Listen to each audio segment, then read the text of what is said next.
Well, it wasn't the dome coming the Saints wanted to have, hosting an 0-3 Giants team, had an 11-point lead in the fourth quarter, 21-10, but they end up losing to the Giants in overtime today, 27-21. And really, this defense for the Saints, which has been well all year, both against the run and both against the pass, could not stop the explosive plays from Daniel Jones. Daniel Jones threw for over 400 yards in this game and was the first 400 or even 300 plus game he's had since the final week of his rookie season a few years back. Daniel Jones played well and had two big hitters. One, you remember in that first half to John Ross, which was for 54 yards, and the second, the one to Saquon Barkley, which was for 52 yards out in the when he came out of the backfield and scored that touchdown, which started this run for the Giants down 11 in the fourth quarter.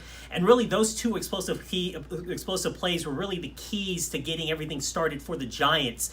The Saints defense hadn't given up a play of over 32 yards at once throughout this entire season. They gave up 2 plays of 50-plus yards. This defense couldn't stop both Jones and this offense, which was missing 2 of its top 3 receivers to injury going into the game. And you could kind of see that defense wear down as they gave up that game-tying field goal in the fourth, and then in overtime, could never get off the field, and eventually scored that game-winning touchdown. Now, some bright spots coming out of this game. The Saints offense got a little bit going under Jameis Winston. He threw for over 200 yards for the first time this season. We did see some of the downfield throws, especially on the touchdown that he had to Marquez Callaway there to start the second half.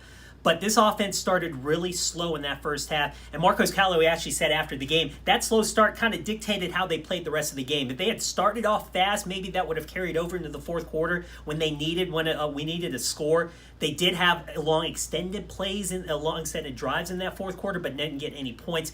And then they started off, as I mentioned, that start for that offense. They had a punt, they had a missed field goal, and they weren't able to convert on a 4th and 3. So maybe this offense has to get going, put a complete 60 minutes together so they can avoid something like this. As Sean Payton said afterwards, an 11-point lead means nothing in the NFL. Teams are good enough to come back, and the Saints could not put away the Giants, and this is what the result is. The Saints fall to 2-2 on the year, and they go to Washington next Sunday to a football team that just beat the Falcons, coming back from behind to beat them.